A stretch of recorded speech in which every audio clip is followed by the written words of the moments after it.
grew up in it. Hello, everyone. We have the wonderful Patty with us today for another Caring Counts Live episode. We're live on Facebook again. Happy Wednesday. The Wednesday before Christmas, all the holidays. We are in the holiday spirit this week and all of the weeks for Applewood, our house. We're so excited. Like we always say, our goal with these Caring Counts Live episodes is to connect people in memory care because we believe the more connections you have, the more support you have. Caring Counts, as always, is brought to you by Applewood, our house.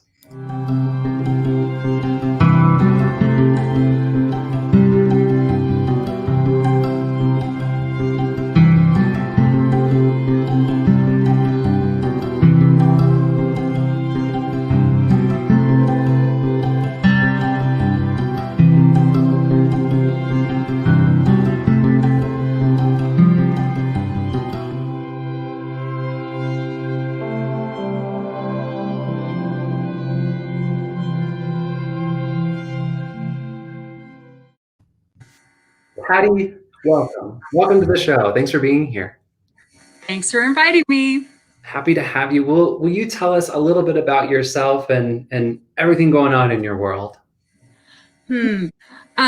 Well, a little bit about myself is really based on my mom. So I'll tell you a little bit why I'm here, sitting here today. So about 4 years ago, I had to move my mother from her childhood, or my childhood home in San Diego to my house in Colorado due to some falls and some scary things. And I started this journey 4 years ago in my home, and I had to quit my job that I had no intention of quitting and the career that I enjoyed, and to take care of my mom. And I did so for about 10 months until she said, you know what, I want my own place. And so she, of course, I brought her to memory care, and she was there for about 2.5 years or so. And then COVID hit, and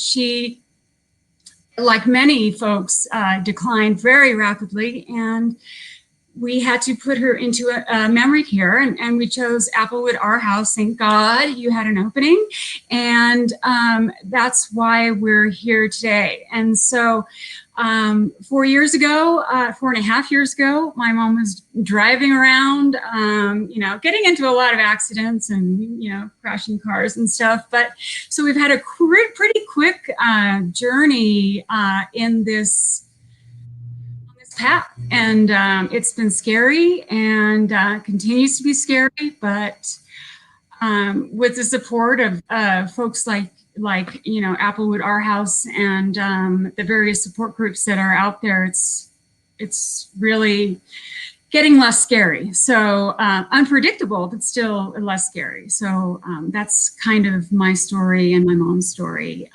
as it exists right now. Yeah, thanks for sharing that. Thank you. I know that that's a hard thing to talk about, and I appreciate you sharing that with us and our audience and everything. Because like I said, I think what you said about being able to connect with people in support groups and with Apple at our house and what have you, it makes it a little less scary, not as unknown, but a little less scary. So thank you for sharing that. Right. One of the first things, I learned quite a long time ago, when things get really, really complicated, sometimes you just have to simplify them, break down the problem to its simplest core, and don't get overwhelmed by all the details around stuff. We have so much information that I'm just really, really glad that there are sites like Alzheimer's Association has alz.org, I think, org. That is a great source to start. And thank God someone told me about that early on, so I can just kind of use that as my base source and just kind of expand from there. And because it's just like if you have a sore finger and you start looking up, well, a sore finger, well, you think you're going to get an amputation next week. Well, there's much information out there. And so helping to narrow it down, and it has been great. And then the support groups that I've been involved with through Applewood, our house, and other places as well, have been simply instrumental. I mean, you can't do this alone. You just can't. And everyone's advice is relevant. And so maybe it's not relevant today in your loved one's story today, but it might be tomorrow because their path changes so rapidly. It's crazy.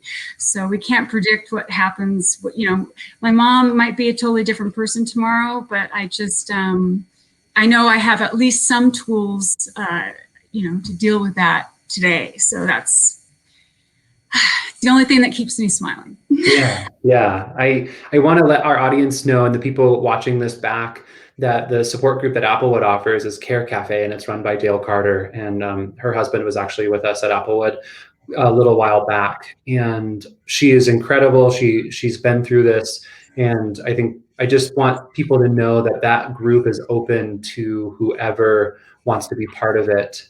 In memory care, you don't have to have a loved one with Applewood. We just want to support you wherever you are and wherever your loved one is in their story. So want people to know about that. So Patty, I want to jump into the meat and potatoes of our Facebook Live today around the 5 golden rings for the holidays and what we're doing at Applewood to kind of celebrate, and how you've been just integral in making all of these fun things happen. So we're going to share some photos and we'll kind of talk through. So first of all, what is the 5 golden rings? Tell us a little bit about it. Well, Applewood kind of approached the family members kind of globally and said, hey, do you guys want to you know, participate in this 5 golden rings concept, where we're going to help bring the family and our loved ones close together in whatever way we can, just by participation. And so there are many of us that came together, and we kind of thought about all the different things that we could do to make the holidays special without actually giving our loved ones a hug. And we developed all of these wonderful ideas that just created moments of joy, not only for us, but for the folks at Applewood. The first thing that we did was to get donations and what have you for decorating the outsides of all of the homes. There's 5 homes, and as you can see, they're not exactly professionally done, but you know, we realized that the folks aren't going out and driving around and enjoying the lights like we are. They're stuck in their home, and so why not make their backyard a fantastic display of Christmas, however we can. And it was the most remarkable thing to do that from house to house. We just had a hodgepodge of different kinds of Christmas decorations, and we had lots of volunteers. Well, we could only have a few volunteers because of socially distanced guidelines for backyards, et cetera, and very short periods of time to decorate. But we managed, and it was the most fantastic thing to do.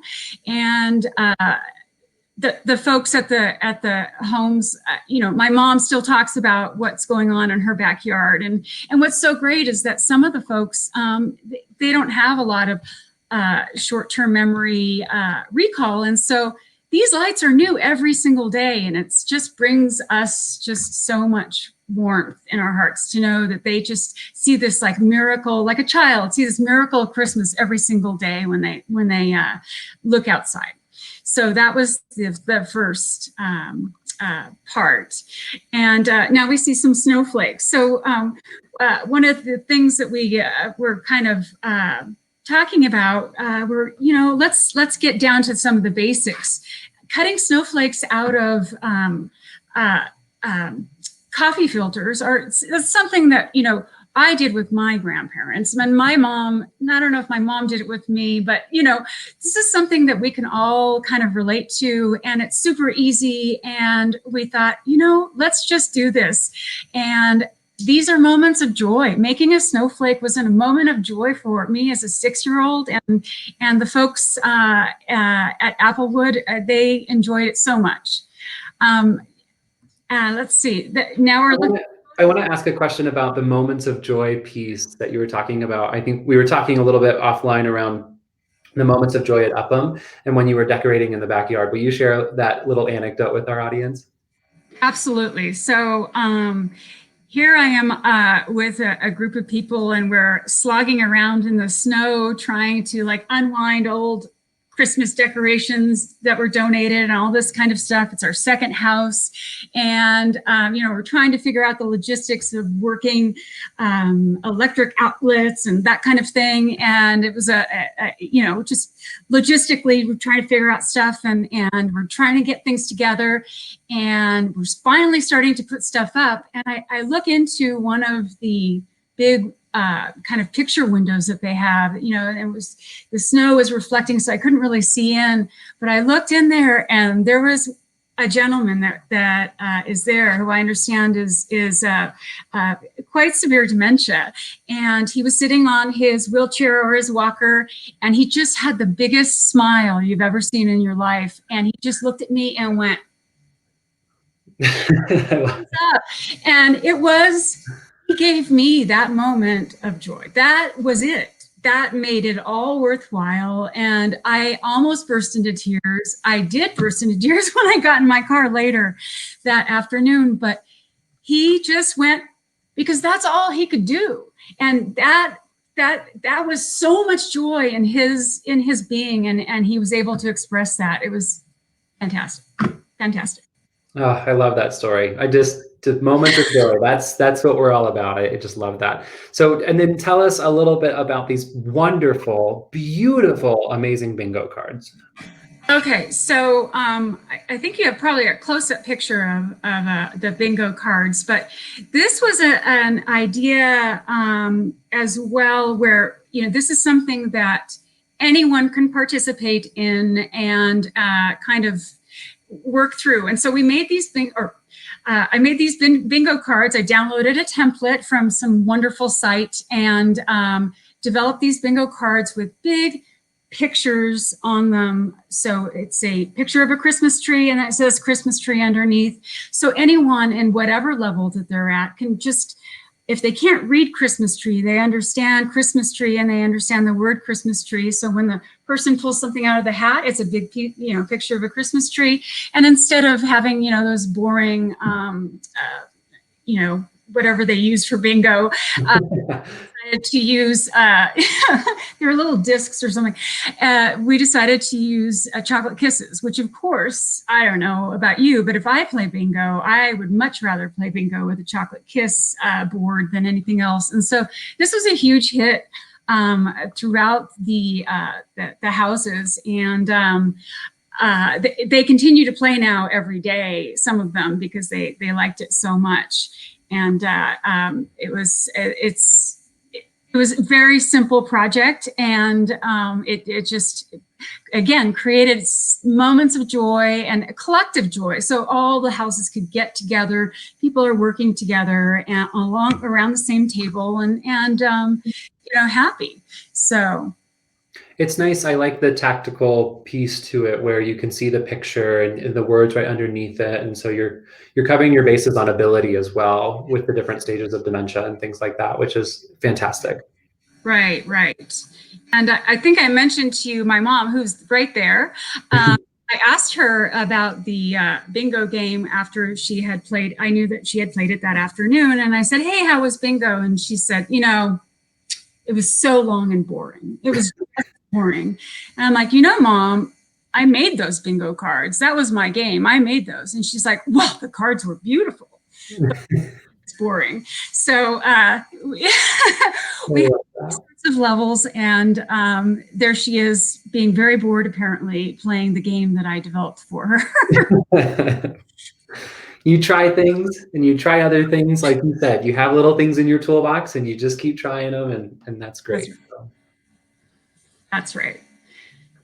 So, the photo booth is another fantastic thing, I think we spoke about it earlier. It was someone's brainchild, and it was such a great idea. This isn't a complex situation. It's each photo booth is different in each house. Basically, it's some sort of corner of the house where they put some Christmas wrap up and some lights or something like that. And they've created a little corner that's different than all the other corners of the house. And so people can put on a funky tie, stick out their tongue if they want to, or be grouchy, and it was it's fantastic. And all of the houses have, you know, those little Polaroid cameras, so the folks can actually see what they've actually taken. You know, a photo that they see a week later is a totally different thing, or on a screen. They don't like to see that. They want to see that in their hand, and they can put it on the fridge or wherever they put it. And it's a fantastic idea, the most simple idea in the world. And they are continue to enjoy it. You know, they're going to continue to enjoy. I have a feeling the photo booths are going to be up for a while. So. Yeah. So with the 5 golden rings, we're doing something different, holiday themed over this week, and we're going to continue to share photos and little moments of joy with everyone here on Facebook and our audience and our families. But I think, Patty, the beautiful part of it is the families got together and created little moments of joy for everyone's family member, for everyone's resident, everyone's loved one. And what a beautiful community that comes together, that in a time, in a world right now where we can't necessarily go into the house and visit, and we can't necessarily have the traditional holiday celebrations that we're used to, but doing something a little bit different, but still getting that holiday joy, I think is just beautiful. You know, and I think I'm speaking for a whole lot of the family members. We're desperate. We're desperate to do something that brings joy to our loved ones. We're desperate. You know, I'm desperate to hold my mom's hand, but I can't. But I can bring her some of those terrible German cookies she used to make for me when I was growing up. And she's thrilled to have a box of these things to share with all of her family. Her family is the people in the house and the people that take care of her. And so it's an opportunity for me, and that's how I've viewed, you know, Applewood gave us an opportunity to like do something. We're so desperate. I'm sitting here and you know, Zoom calls are just Zoom calls, but you know, to taste a cookie that you know, is with the recipe that you used to make for your children is a big deal. And, you know, like making snowflakes that you did with your grandchild, you know, is a big deal. And so it creates some sort of sense of Christmas past for these folks that maybe are a little blurry with their past, but they still connect, and we know that we've done something, and it's just a huge opportunity to be able to do that. So it's not just me. There's a whole group of people that have been fantastic and donating their time and effort and culinary skills, and so it's just been fantastic. It's a fantastic thing, and I admire your ability and strength around looking at it as an opportunity right now, because it is so difficult with COVID and everything like that. And I'm hopeful that there is a light at the end of the tunnel. I know there's a light at the end of the tunnel of all this, and I cannot wait for the day where we can all gather again and celebrate these different holidays and different occasions and things like that. And Patty, thank you so much for joining us for this episode. The work that you did for these 5 golden rings and bringing little moments of joy throughout the holidays for the residents at Applewood is just a beautiful thing. So thank you. Well, you're very welcome, and we're not done yet. So no. It's still halfway through, and I think we might be extending some joy through next week as well. Perfect. Love it. I love it. Yes, we are halfway through. Like I said, we are going to share pictures and moments all throughout our community. We want to show you what we're doing and how we're getting through this and celebrating the holidays, even if it's a little bit different this year. So we appreciate it. And then we're also going to post the details to the Care Cafe. We want people to know that that's out there and available to people, whether you're with Applewood or not. We want you to have the connections and support that you need wherever you are in this journey. Patty, thank you again. We really appreciate your time. Thank you, and have a fantastic day. I know I will. Yeah, me too. Me too. Happy holidays, everyone. Oh, and then one quick announcement before we sign off here. We are going to take a little bit of a break from our Facebook Lives over the next couple of weeks. We're going to go live again come the first couple of weeks in January. So look forward to that. We hope everyone has a fantastic holiday season and a wonderful new year. We will see you then. Thanks, everyone.